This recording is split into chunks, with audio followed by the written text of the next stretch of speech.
서학개미의 꿈은 미국 주식시장에서의 수익이겠죠. 미국 증시 흐름부터 이슈까지 한눈에 살펴보는 시간입니다. 9월은 이 수익률이 좋지 않기로 악명 높은 달임에도 불구하고 최근 뉴욕 증시는 좋은 흐름을 이어갔습니다. 오늘은 어떻게 출발하고 있을까요? 먼저 다우존스 지수입니다. 0.47% 하락하고 있는데요. 42,112선 지나가고 있고요. 나스닥 지수도 살펴보겠습니다. 나스닥 지수는 0.24% 오름세 보이면서 18,163선 보입니다. 끝으로 S&P 500 지수도 확인해 보겠습니다.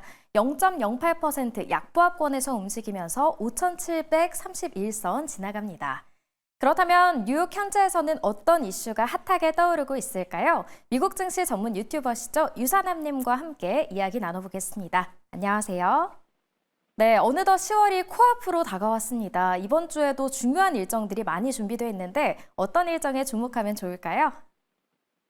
네, 일단 이번 주 스케줄을 간단하게 짚고 넘어보도록 하겠습니다. 자, 일단 오늘 같은 경우는요, 파월 연준 의장의 연설이 예정이 되어 있고요. 그러고 나서는 화요일부터 본격적인 지표 발표가 시작이 되게 됩니다. 일단 제조업 구매 관리자 지수, ISM 제조업 구매 관리자 지수가 발표가 되게 되고요. 그리고 미국의 졸트 고인이직 보고서가 나오게 되게 됩니다. 수요일 날은 ADP 비농업 부분에 대한 고용 변화 지표, 그리고 목요일 날은 실업상 청구 건수와 ISM 서비스업 관련된 지표와 서비스 구매 관리자 지수가 나오고요. 그리고 금요일 날이 아마 이번 주에서 가장 중요한 지표 발표들이 좀 있는데요. 바로 미국의 평균 시간당 임금 지수와 비농업 고용 지수 그리고 실업률까지 이어지는 지표 발표가 나오게 되게 됩니다. 아무래도 최근 들어서 나오고 있는 얘기들이 미국이 경기 침체인가 아닌가에 대한 얘기가 계속 나오고 있는 상황에서 아무래도 이번에 실업률에 관련된 이야기가 가장 이번 주에서 중요한 발표가 될 거라고 예상이 되고 있고요. 간단하게 여태까지 나왔던 실업률 지표 잠깐 집어드리자면 사실 저번에 발표됐던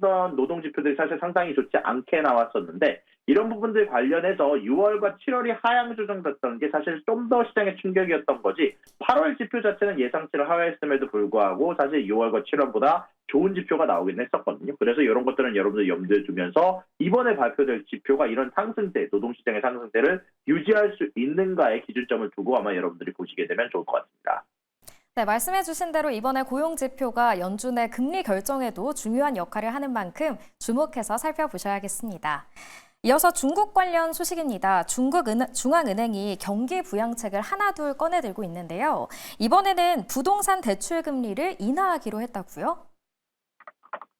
맞습니다. 사실 저번에 제가 중국 관련된 소식을 전달해 드리면서 아마 추가적으로 주택담보대출에 대한 금리 인하까지 나올 수 있다라고 얘기를 했는데 이런 발표가 나왔습니다. 정확히 말하면 아직 실행을 한 건 아니고요. 11월 기준으로 30bp 이상 주택담보대출의 금리를 인하를 하겠다라는 선언을 했는데요. 사실 이런 부분들은 중국이 지속적으로 현재 경제 성장률을 5%를 달성하기 위해서 발표하는 정책들이라고 볼 수 있고 사실 이런 것들 이외에도 추가적인 정책 발표가 나올 수 있을 거라고 예상하면 좋을 것 같은데 일단 기본적으로 여태까지 중국이 했던 여러 방책들을 바라볼 경우 일단 첫 번째로 영래포의 대출 금리 인하를 통해서 은행들의 자금줄을 틔워줬고요. 여기다가 지준율의 인하를 통해서 은행들이 매출을 올릴 수 있는 기본적인 지정을 만들어놨다라면 여기서 끝나는 게 아니라 은행에서 은행에다 유동성을 넣어줬다면 이 유동성이 소비자에게 도달할 수 있게까지 만들어줘야 되는데 그 작업의 일환으로 주택담보대출 금리 인하까지 발표를 하게 되면서 11월에 이게 실행이 됐을 때 결국 중요한 건 다시 또 부동산이 오를 수 있는가가 중요한 포인트가 될 것 같고요.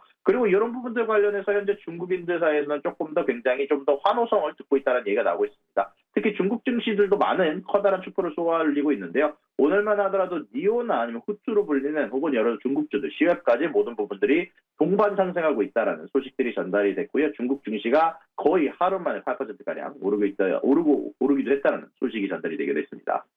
네, 이런 소식에 좋은 결과들이 이어지는 것 같아서 다행입니다. 이어서 유럽연합의 중국 때리기가 계속되고 있다는 소식입니다. 이번에는 중국산 전기차에 대한 관세 인상 여부를 결정했다는 소식이 전해드리고 있는데요. 이거 과연 실현 가능성이 있는 이야기일까요? 네, 말씀해 주신 것처럼 정확히 말하면 이 관세에 대한 인상 얘기는 좀 나온 지 오래됐지만 여기에 대해서 지속적으로 차이페일 투표를 연장을 하고 있었는데 이 관세에 대한 투표를 10월 4일 날 진행을 한다라고 합니다. 사실 이런 부분들에 대해서 EU 쪽 내부에서도 이야기가 많이 왈가왈부한 상황인데요. 현재 이 EU 내에서 가장 힘이 있다라고 알려진 독일이나 이탈리아 등등은 현재 전 중국과의 관계 개선을 위해서는 이 관세 부과에 대해서 반대를 하는 편이고요. 프랑스 같은 경우는 관세 인상을 해야 된다라고 얘기를 하는 편인데 이런 부분들 관련해서 중국은 지속적으로 협상단을 보내고 있는 상황이고요. 이 협상단 쪽에서는 관세 인상으로 대응을 하지 말고 차라리 우리가 판매 대수를 제한하는 게 어떠냐는 식으로 이야기가 나오고 있는 상황인데요. 일단 그럼에도 불구하고 프랑스 쪽에서 강력하게 밀어붙이고 있고 EU 내 다른 국가들도 여기에 대해서 찬성하는 모습들이 나오고 있기 때문에 일단은 찬성 쪽에 조금 더 무게가 기울어져 있는 상황인 것 같고요. 다만 관세에 대한 투표를 지속적으로 뒤로 미루거나 혹은 이 협상단 사이에서 조금 더 다른 이야기가 나올 수 있기 때문에 아마 10월 4일까지 아마 여러 가지 나올 소식 보셔야 될 것 같고요. 만약에 EU가 중국에 대한 전기차 관세 인상을 할 경우 차종에 따라서 어떤 차인지 어떤 회사 차인지에 따라서 10%에서 30%에 가까운 관세 인상이 있을 수도 있다고 하니까요. 지속적으로 여러분들이 한번 관찰하셔야 될 것 같다는 생각이 듭니다. 네, 말씀해주신 것처럼 찬반 의견이 존재하는 만큼 10월 말까지 멀리 보고 지켜보셔야겠습니다. 이어서 애플과 관련한 소식입니다. 앞서 애플이 오픈 AI와의 협력을 강화하기로 했었는데요. 그런데 오픈 AI의 투자 펀딩을 마감 일주일을 남겨두고 애플이 변심을 했다고 하는데 어떤 이야기인가요? 맞습니다. 오픈 AI가 원래 여기에 대한 자신의 펀딩들을 진행 중이었는데요. 여기에 대해서는 여러 대기업들이 참가 중이었고 애플도 원래 그 일원 중 하나였는데 여기에 대해서 오픈 AI가 자신의 펀딩에 참여하기 위해선 최소한으로 투자해야 되는 금액을 설정해 놓자 일단 애플은 여기서 투자를 발을 빼는 모습을 보여주기로 했습니다. 다만 여기에 대해서 명확한 해명이 나온 것은 아니고요. 애플이 여기에 대해서 투자를 발뺀다라는 소식이 나오자 애널리스트 사이에서는 다만 오픈 AI와 애플 사이의 협업에 대해서 조금 우려 섞인 시선을 보내고 있다 정도로 해석하시면 좋을 것 같은데요. 현재 애플 같은 경우는 자신들의 최신 아이폰에 대해서 챗GPT를 도입을 하겠다라고 얘기를 해놓은 상황이었는데 여기에 관련돼서 과연 이 오픈 AI에 대한 펀딩 제한이 서로에 대한 관계가 조금 전체적으로 안 좋아지는 방향으로 갈지가 아마 조금 더 여러분들이 집중해서 봐야 될 포인트라고 생각이 듭니다. 네, 그 이유가 공개되진 않았지만 이러한 움직임을 지켜봐야겠습니다. 한편 지난주 엔비디아는 2%대 하락했는데요. 이 중국 당국이 자국 기업에 엔비디아 칩을 사용하지 말라는 이런 압박을 내렸기 때문입니다. 그런데 이러한 지침이 강제력이 있는 걸까요? 네, 이번에 중국 정부에서 지침이 회사들 사이로 내려왔습니다. H20 지금 엔비디아가 중국을 위해서 디자인한 칩을 만들어 놓은 것을 쓰지 말아달라고 권고 사항이 내려왔습니다. 아마 이런 부분들은 미국을 자극하지 않으면서도 자국 내 칩 사업을 키우기 위한 조치로 보인다라는 이야기가 많이 나오고 있는데요. 이 소식이 나오고 나서 저번 주 금요일 엔비디아 같은 경우는 주가가 전체적으로 하락세로 전환되는 모습들이 보이고 있었고요. 오늘 같은 경우도 전체적으로 엔비디아가 마이너스로 시작을 하고 있는데 아마 이런 소식들에 대한 영향이 좀 남아있는 것으로 보이고 있습니다. 다만 이런 부분들 관련해서 지금 어차피 H20에 대한 수요가 혹은 이미 여러 가지 이미 수요 자체가 혹은 생산 자체가 이미 어느 정도 캐파가 꽉 찬 상황이어서 얼마나 장기적으로 엔비디아에 영향을 줄지는 조금 예상하기 좀 어려운 상황이고요. 다만 중국 쪽에서 지속적으로 자신들에 대한 칩에 대한 아마 야망을 좀 키우고 있다는 게 아마 중요한 포인트로 작용하지 않을까라고 생각이 듭니다.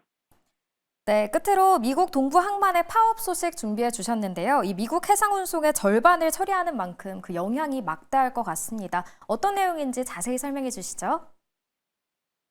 네, 현재 미국의 항만 노조, 동부 쪽 뉴욕, 뉴저지 쪽의 항만을 담당하는 노조가 2만 5천 명이 가입했는 이 단체가 오늘까지 만약에 교섭이 이르지 않는다면 내일부터는 파업에 들어가게 되게 됩니다. 그리고 이런 부분들 관련해서 사실 미국 전체 자동차 운송의 반 정도를 담당하고 있는 항구가 닫히다 보니까 이런 부분들 관련해서 만약에 일주일 이상 파업을 하게 될 경우 하루당 6억 4천만 달러 이상의 피해가 날 것으로 예상이 되고 있고요. 사실 이것뿐만이 아니라 유럽 쪽으로 운송되는 자동차들도 피해를 볼 것이고 사실 이런 부분들 관련해서 일주일만 파업을 하더라도 한 달 이상의 배송에 대한 차질이 생기고 2주 이상 파업하게 될 경우 현재 원래 도달해야 되는 배송값들이 아마 1월까지 밀리게 될 수 있다는 이야기가 나오고 있고 또한 인플레이션 관련된 우려가 나오고 있다 보니까 현재 많은 관심이 쏠려 있는 상황이고요. 또 여기에 대한 중요 쟁점 포인트는 아무래도 임금 상승뿐만이 아니라 항만의 자동화에 대한 내용을 취소해달라는 부분들이 포함이 되어 있기 때문에 아마 극적으로 타결되기도 어렵지 않을까라고 생각이 든다라고 말씀드릴 수 있을 것 같습니다.